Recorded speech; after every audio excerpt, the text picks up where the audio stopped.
इसके पिछले पार्ट में अरमांडो नाम के लड़के ने एमओ के कप्तान हावर्ड को जान से मारने के बाद माइक को भी लगभग मार ही डाला था। असल में अरमांडो अपनी माँ के कहने पर उन सभी लोगों की हत्या कर रहा था जो उसकी पिता की मौत का कारण थे और माइक की वजह से उसके पिता पकड़े गए थे। उस समय माइक एक अंडरकवर एजेंट था जो अरमांडो के पिता का ड्राइवर बना हुआ था और जब आखिर में माइक अरमांडो को मारने जाता है तभी माइक को पता चलता है अरमांडो उसी का बेटा है, तो माइक उससे लड़ना बंद कर देता है। अब इस सच्चाई का पता जैसे ही अरमांडो को लगता है उसके पैरों के नीचे से जमीन ही खिसक जाती है और अपनी माँ की गोली से माइक को बचाता हुआ उस गोली को अपने ऊपर ले लेता है। फिर कैप्टन हावर्ड और बाकी सभी लोगों की हत्या करने की वजह से अरमांडो को उम्र कैद हो जाती है। अब इससे आगे माइक अपनी नई गर्लफ्रेंड क्रिस्टीन के साथ शादी करने के लिए मार्कस के साथ टाइम से शादी की जगह पहुंचने के लिए अपनी कार को फुल स्पीड में दौड़ा रहा होता है। तेज रफ्तार होने की वजह से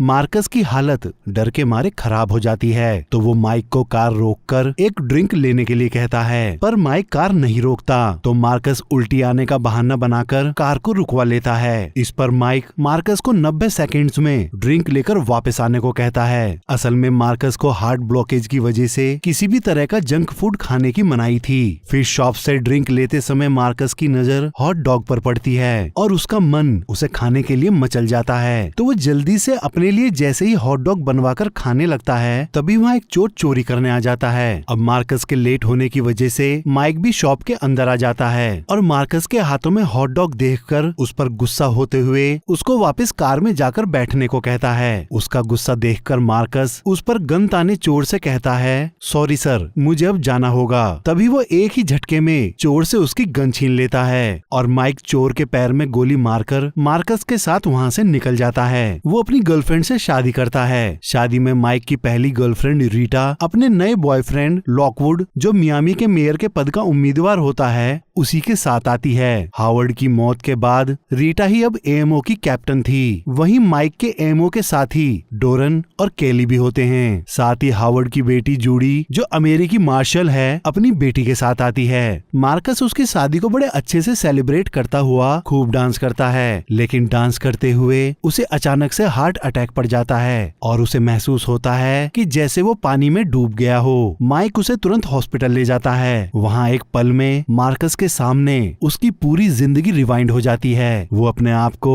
समुद्र के किनारे पाता है। वहीं कैप्टन हार्वर्ड उसके सामने आकर उससे कहते हैं, अभी तुम्हारा समय नहीं आया है, और कुछ उसके कान में कहते हैं। मार्कस मुस्कुराता है और तभी उसे हॉस्पिटल में होश आ जाता है। वो तुरंत अपने रूम से निकलकर हॉस्पिटल की छत के किनारे पर अपनी बाहें फैलाकर खड़ा हो जाता है। उसको एक नया जीवन मिला था, तो माइक धीरे से उसे पीछे हटने के लिए कहता है। इस पर वो माइक को बताता है कि तुम डरो मत, अभी मेरा टाइम नहीं आया है। माइक फिर भी उसे नीचे उतार लेता है। मार्कस उसको गले लगाकर उसे बताता है, एक तूफान आ रहा है और चीजें बद से बदतर होने वाली हैं। ये तुम्हारी परीक्षा का समय है। फिर उसी रात जेम्स नाम का आदमी एक कार्टेल ऑपरेटर के पास आता है। उस कार्टेल ऑपरेटर का काम आपराधिक संगठनों के लिए पैसे का लेन देन करना था। जेम्स 170 करोड़ रुपए कैप्टन हावर्ड के अकाउंट में ट्रांसफर करने के लिए कार्टेल ऑपरेटर से उसी के अकाउंट का पासवर्ड मांगता है, लेकिन उसके मना करने पर जेम्स कार्टेल की घरवाली को उसके अवैध संबंध के बारे में बताने की धमकी देता है, जिस वजह से कार्टेल उसे अपने अकाउंट का पासवर्ड दे देता है। जेम्स वो पैसा अपने हैकरों की मदद से 2004 से लेकर 2020 तक के बीच के समय में अलग अलग किस्तों में कैप्टन हावर्ड के अकाउंट में ट्रांसफर करवा देता है। उसके बाद जेम्स उसी की गर्लफ्रेंड के हाथों में बंदूक को रखकर कार्टेल को गोली मारकर उसकी गर्लफ्रेंड को भी गोली मार देता है और ये खबर फैलवा देता है कि जैसे ही उसकी गर्लफ्रेंड को पता चला कि कार्टेल उससे शादी नहीं करेगा, तो उसने गुस्से में कार्टेल को गोली मार दी और उसके बॉडीगार्ड के बीच में आने से उसकी गर्लफ्रेंड ने उसे भी गोली मार दी। लेकिन जब उसकी गर्लफ्रेंड को ये एहसास हुआ कि अब वो भी नहीं बच सकती, तो उसने खुद को भी गोली मार ली। इधर दूसरी तरफ मार्कस अस्पताल से जल्दी छूटकर अपने घर आ जाता है। माइक वहाँ चुपचाप सबको उसकी हरकतों के बारे में बता देता है कि वो अस्पताल की छत पर नंगा खड़ा हुआ अजीबोगरीब बातें कर रहा था। अब घर में मार्कस को उसका चिकन टिक्का नहीं मिलता तो उसको लगता है कि वो उसके दामाद ने खा लिया। तो वो अपने दामाद से लड़ता हुआ कहता है कि जाकर अपने लिए कोई काम क्यों नहीं ढूंढ लेते। इस पर उसका दामाद जवाब देता है कि मैं एक यूएस मरीन हूँ। तो मार्कस उसको ड्यूटी पर जाने के लिए कहता है। इस पर वो जवाब देता है वो पहले से ही छुट्टियों में आया हुआ है। उसके बाद मार्कस अपने खाने के सामान का पता लगाने के लिए अपने घर में लगे कैमरों की रिकॉर्डिंग को देखता है तो उसे पता चलता है कि उसकी पत्नी ने ही उसके खाने का सामान फेंका है। तो उसकी पत्नी उसे बताती है डॉक्टरों ने किसी भी तरह का ऑयली खाना खाने से तुम्हें मना किया है और उसे खाने के लिए सलाद देती है। फिर उसी रात माइक सोते हुए अपनी अच्छी बुरी यादों को रिवाइंड होते हुए देखता है। उसे पैनिक अटैक आया था जिससे उसकी आंखें खुल जाती हैं। अगली सुबह माइक को न्यूज चैनल से पता चलता है कि उनका पूर्व कैप्टन हावर्ड अपराधी संगठनों के साथ लंबे समय से जुड़ा हुआ था और वो एक करप्ट ऑफिसर था। इस खबर का पता लगते ही माइक मार्कस के साथ सीधे हेडक्वार्टर आ जाता है। उसे इस बात पर यकीन ही नहीं था कि हावर्ड ऐसा कर सकते हैं। तो वहाँ लॉकवुड उसको बताता है 2 हफ्ते पहले एक कार्टेल ऑपरेटर की मौत हुई थी। उसके कॉन्टैक्ट लिस्ट में हावर्ड का नंबर मिला है जिसमें वो हावर्ड से सालों से बात और पैसे का लेन देन करता रहा था और वो अब तक तकरीबन 170 करोड़ रुपए का लेन देन कर चुके हैं। अब इस केस की जांच FBI करेगी। लेकिन हावर्ड को गाली देने पर माइक उस FBI अधिकारी से भिड़ जाता है। तभी हावर्ड की बेटी जूडी वहां आकर उन सब से रिक्वेस्ट करती है कि उसके पिता के ऊपर लगाए गए इल्जामों की जांच निष्पक्ष और जल्दी की जाए। साथ ही वो अपने पास खड़े माइक से कहती है अगर तुम्हारा नाजायज बेटा ना होता तो आज मेरे पिता जिंदा होते और अगर तुम्हारा बेटा कभी मेरे सामने आया तो मैं उसे गोली मार दूंगी। उसके बाद कार्टेल के साथ हावर्ड के संबंधों की सच्चाई का पता लगाने के लिए माइक और मार्कस सीधा अरमांडो से मिलने जेल चले जाते हैं क्योंकि एक समय पूरे कार्टेल को वही चला रहा था। उसके पूछने पर अरमांडो ने बताता है कि हावर्ड एक ईमानदार आदमी था, उसने कार्टेल के साथ कभी कोई डील नहीं करी। तो माइक उससे पूछता है तो फिर तुमने उन्हें क्यों मारा? इस पर अरमांडो बताता है हावर्ड को मेरी माँ की हिट लिस्ट में तुम्हारे ही डिपार्टमेंट के लोगों ने डलवाया था। तुम्हारे लोग उन्हें अपराधी की तरह दिखाकर उन्हें मार डालना चाहते थे और अब तुम दोनों को शतरंज के प्यादों की तरह इस्तेमाल किया जा रहा है। तो माइक उससे हावर्ड को फंसाने वाले आदमी का नाम पूछता है। तो अरमांडो बताता है मैं उस आदमी का नाम तो नहीं जानता लेकिन मैंने उसे एक बार देखा था, वो सिर्फ मेरी माँ के साथ डील करता था। वहीं दूसरी तरफ जेम्स अपने गुप्त ठिकाने पर हावर्ड की फाइल और ऑफिस कंप्यूटर की जांच करके ये पता लगाने की कोशिश करता है कि हावर्ड के पास उसके खिलाफ क्या सबूत थे, पर उसको उनमें कुछ नहीं मिलता। लेकिन जैसे ही वो हावर्ड के पर्सनल लैपटॉप को पासवर्ड डालकर ओपन करता है तभी एक वीडियो फाइल अपने आप माइक और मार्कस के मोबाइल पर सेंड हो जाती है। मैसेज मिलते ही वो दोनों चौंक जाते हैं कि हावर्ड का नंबर कौन यूज कर रहा है। वो उनके मैसेज को खोलते हैं। उसमें हावर्ड बताता है इस वीडियो के मिलने का मतलब है कि मैं अब मर चुका हूँ और अपने डिपार्टमेंट में गद्दार होने की बात कहते हैं। साथ ही वो उन दोनों को किसी पर भरोसा ना करने की सलाह देते हैं और आगे की कहानी को जानने के लिए वो कोड वर्ड में बताते हैं कि वो उनकी टीम के साथ पहले कंप्यूटर ऑपरेटर का काम करने वाले फ्लेचर से जाकर मिलें। तो वो सीधा फ्लेचर के पास पहुंच जाते हैं। फ्लेचर अब एक NFT आर्टिस्ट बन चुका था जो डिजिटल आर्ट बनाया करता था। वो इशारों में उन्हें समझाने की कोशिश करता है कि हावर्ड ने जो उसे छुपाने को कहा था वो उसकी आर्ट्स में छुपा हुआ है। लेकिन कुछ भी साफ समझ ना आने पर मार्कस गुस्से से उस पर गन तान देता है। वहाँ जेम्स भी होता है तो वो चुपचाप फ्लेचर को गोली मार देता है और सबको लगता है कि गोली मार्कस ने चलाई है। वहीं उन दोनों को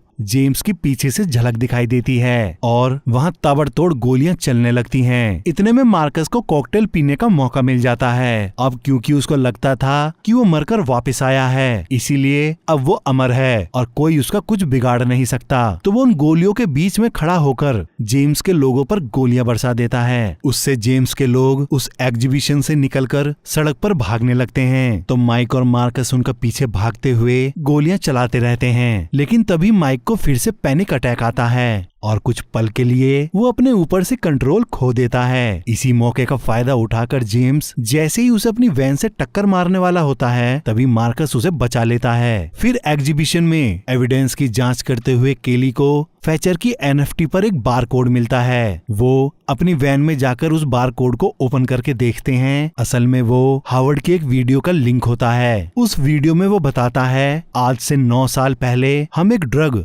शिपमेंट पर रेड करने वाले थे, लेकिन वो शिपमेंट ही गायब हो गई थी और मुझे उसकी जांच तक नहीं करने दी। लेकिन मैंने चुपचाप उसकी जांच करवाई तो मुझे हमारे डिपार्टमेंट के करप्शन के बारे में पता चला। फिर मैंने सबूतों की फाइल को सबसे छुपाकर एक स्टोरेज यूनिट में रख दिया, जिस स्टोरेज यूनिट में मैंने 2004 में 150 किलो ड्रग जब्त करके रखी थी। लेकिन मैंने उस ड्रग को कभी रिकॉर्ड्स में नहीं चढ़ाया था। अब तुम दोनों उस फाइल को ढूंढकर इस पूरे खेल का भांडा फोड़ दो। फिर माइक उस स्टोर यूनिट का पता लगाने के लिए डोरन और कैली को पुलिस हेडक्वार्टर जाकर उनके केस लिस्ट में से जो माउंट नाम की एशियन गैंग की फाइल की जांच करने को कहता है। इधर जेल के अंदर कुछ लोग अरमांडो पर जानलेवा हमला करते हैं, लेकिन अरमांडो हमला करने वालों को ही मार देता है। उसके बाद माइक तुरंत हेडक्वार्टर जाकर रीटा और लॉकवुड को बताता है अरमांडो साबित कर सकता है कि कैप्टन हावर्ड बेकसूर थे और वो उस आदमी को पहचान सकता है जिसने कैप्टन हावर्ड को फंसाया है। इसीलिए उनको फंसाने वाले लोगों ने मेरे बेटे अरमांडो को भी जान से मारने की कोशिश की है। लेकिन अब मैं चाहता हूँ कि हावर्ड की सच्चाई जानने के लिए आप लोग अरमांडो को हमारी जेल में शिफ्ट करवा लो। तो लॉकवुड उसकी बात मान जाता है और माइक से ही उसे मियामी लेकर आने के लिए कहता है। तभी डोरन माइक को कॉल करके बताता है कि उन्हें स्टोरेज यूनिट मिल गया है। फिर माइक और मार्कस अरमांडो को एक जाल में बंद करके मियामी ले जाने के लिए हेलीकॉप्टर से निकल जाते हैं। लेकिन उस यूएस मार्शल के हेलीकॉप्टर में जेम्स अपने लोगों के साथ पहले से ही मौजूद होता है। वो पायलट की गर्दन पर चक्कू रखवाकर कंट्रोल रूम के लिए एक मैसेज पढ़वाता है कि जिस कैदी को वो लोग ले जा रहे थे वो माइक और मार्कस की मदद से भाग गया है और हमारे लोगों को गोली लगी है। इतना बुलवाते ही जेम्स उस पायलट की गर्दन को ही काट देता है। फिर वो हेलीकॉप्टर के पीछे का गेट खोलकर कॉकपिट से बाहर निकलकर गोलियां बरसा देता है, जिससे हेलीकॉप्टर नीचे गिरने लगता है। तो पैराशूट पहने जेम्स अरमांडो के जाल की रस्सी को खोलकर हेलीकॉप्टर में एक ब्लास्ट करके नीचे कूद जाता है। तभी माइक उस रस्सी को पकड़कर उसे नीचे गिरने से रोकने लगता है, लेकिन रस्सी उससे छूट जाती है तो मार्कस उसे पकड़ लेता है। अब इससे पहले कि जाल की रस्सी टूट जाती, इतने में माइक बड़ी मुश्किल से उस जाल को चाबी से खोलकर अरमांडो को बाहर निकाल लेता है। फिर अरमांडो मार्कस के साथ मिलकर हेलीकॉप्टर की पानी में क्रैश लैंडिंग करवाता है। पानी से बाहर निकलकर अरमांडो उन दोनों से उनका फोन फेंकवा देता है और फिर वो तीनों मियामी पहुंचने के लिए रास्ता खोजने लगते हैं। इधर पुलिस वाले उन्हें भगोड़ा घोषित कर देते हैं और जूडी अपनी टीम के साथ उन्हें ढूंढने निकल जाती है। साथ ही पुलिस वाले माइक और मार्कस दोनों की फैमिलियों से पूछताछ करते हैं। उनके बचने की खबर जेम्स को भी लग जाती है तो जेम्स उन्हें ढूंढने के लिए 41 करोड़ का इनाम रख देता है। फिर दिन निकलते ही उन लोगों को जंगल के किनारे बसे लोगों की वैन मिलती है तो वो उन लोगों के कपड़े चुराकर अपने कपड़े बदल लेते हैं, लेकिन वो पकड़े जाते हैं। तो अरमांडो उन्हीं की गाड़ी चुराकर माइक और मार्कस को वहाँ से निकाल ले जाता है। रास्ते में मार्कस माइक और अरमांडो की सुलह कराने की बहुत कोशिश करता है। अब शहर पहुँचते पहुँचते उनकी कार खराब हो जाती है तो माइक वहीं पास में रहने वाली एक क्लब ओनर के पास मदद मांगने जाता है। वो कभी माइक की गर्लफ्रेंड थी, लेकिन वो उल्टा उन्हें पकड़वा देती है। पर उनके ऊपर रखे हुए इनाम को लेने के लिए पुराने गैंग का लीडर बुचर वहाँ आकर दूसरे गैंग को गोलियों से भून देता है। फिर मौका मिलते ही माइक और मार्कस बुचर को अपनी वैन से ही टक्कर मार देते हैं, लेकिन उसके लोग उनकी वैन में आग लगा देते हैं। आग वैन के अंदर भी आ जाती है। फिर अरमांडो जैसे ही अंदर की आग बुझाने के लिए वैन का दरवाजा खोलता है, तभी सामने से पुलिस की गाड़ी आ जाती है। उसमें बैठी हुई जूडी अरमांडो को देखकर उस पर गोलियां बरसा देती है। तभी वैन में ब्लास्ट होने से पहले वो तीनों वैन से बाहर कूदकर भाग जाते हैं और जूडी उन्हें ढूंढती रह जाती है। अगली सुबह माइक और मार्कस डोरेन के घर पहुंच जाते हैं। वहां उन्हें पता चलता है कि वो और कैली लिव इन में हैं। उसके बाद हावर्ड की फाइल को कई घंटे जांचने के बाद अरमांडो को जेम्स की फोटो मिल जाती है तो डोरन तुरंत उस आदमी की फोटो से पता लगा लेता है कि उसका नाम जेम्स है और वो पूर्व DEA ऑफिसर था। उसे कार्टेल के लोगों ने किडनैप करके बहुत टॉर्चर किया था और उससे सब कुछ उगलवा लिया था और फिर उसने अपना नाम छुपाने के लिए कैप्टन हावर्ड को मरवाया। माइक ये सारी बातें रीटा को बता देता है कि कैप्टन को फंसाने वाले का नाम जेम्स है और उसी ने हेलीकॉप्टर के अंदर हम पर हमला किया था। रीटा ये सारी बात लॉकवुड को भी बता देती है कि माइक को डिपार्टमेंट के करप्शन वाली फाइल मिल गई है और हावर्ड बेकसूर थे। अब फाइल के बारे में जानकारी जेम्स को भी लग जाती है तो वो अपने लोगों को मार्कस के परिवार को किडनैप करने के लिए उसके घर भेजता है। तभी डोरन को मार्कस के घर के सीसीटीवी कैमरे में कुछ लोग हथियार के साथ घर के बाहर नजर आते हैं। तो वो तुरंत 911 पर कॉल करके उन्हें मार्कस के घर पहुंचने के लिए कहता है। इतने में मार्कस अपने दामाद को फोन करके बता देता है कि दुश्मन दरवाजे पर है और घर में घुसने वाला है। तो वो जल्दी से अपनी बीवी और सास को स्टोर रूम में बंद करके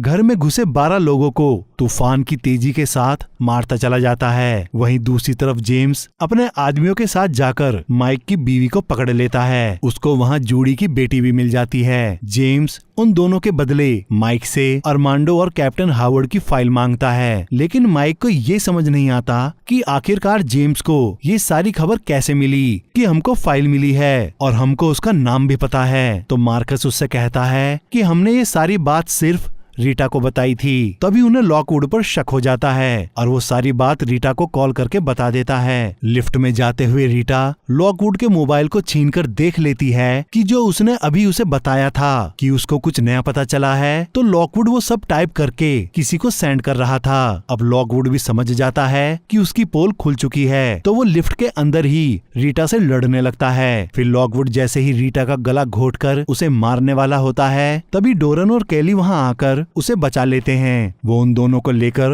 हेडक्वार्टर आ जाते हैं। वहाँ रीटा लॉकवुड को उसके किए की सफाई देने का मौका देती है, लेकिन असल में रीटा उसकी वॉइस सैंपल ले रही थी, जिससे वो सॉफ्टवेयर की मदद से माइक की आवाज को लॉकवुड की आवाज में बदलकर जेम्स को कॉल करके बताता है कि क्रिस्टीन और जूडी की बेटी को लेकर वो लोग पुराने क्रोकोडाइल पार्क में आ जाएं और सुबह तक मैं भी पहुंच जाऊंगा। जेम्स वहां पहले ही पहुंच जाता है और लॉकवुड के वहां पहुंचने पर जेम्स को कुछ शक हो जाता है, लेकिन माइक घबराहट की वजह से अपनी स्नाइपर गन से जेम्स को शूट नहीं कर पाता। तभी जेम्स का आदमी देखता है कि अरमांडो पानी के नीचे है। अब इससे पहले वो अरमांडो को मार पाता, अरमांडो उसे गोलियों से भून देता है। तभी जेम्स सबको लेकर वापस पार्क की बिल्डिंग के अंदर चला जाता है। डोरन जेम्स के स्नाइपर को मारने के लिए अपने ड्रोन से उस पर ग्रेनेड गिरा देता है। उसी समय माइक को फिर से पैनिक अटैक आता है। तभी उसको अपने सामने हावर्ड की आत्मा दिखाई देती है, जो उससे कहती है कोई बात नहीं, तुमने पूरी कोशिश की। उनकी ये बात सुनकर माइक बहुत ज्यादा दुखी हो जाता है। तभी मार्कस उसको चांटा मारकर होश में लेकर आता है और फिर वो दोनों ठीक पहले के जैसे बैड बॉयज की तरह जेम्स के लोगों पर गोलियां बरसा देते हैं। फिर डोरन अपने ड्रोन्स की मदद से पार्क की बिल्डिंग के अंदर स्मोक बम फोड़ता चला जाता है, जिससे वहां धुआं ही धुआं हो जाता है। अब बिल्डिंग के अंदर उन सब की जबरदस्त फाइट होती है। इतने में लॉकवुड मौका पाकर प्लेन लेकर वहां से भागने लगता है, तो रीटा उसके प्लेन पर बम मार देती है, जिससे वो प्लेन वापस पार्क की बिल्डिंग में घुस जाता है। अरमांडो उस प्लेन की चपेट में आने से जूडी की बेटी को बाल बाल बचा लेता है और उससे कहता है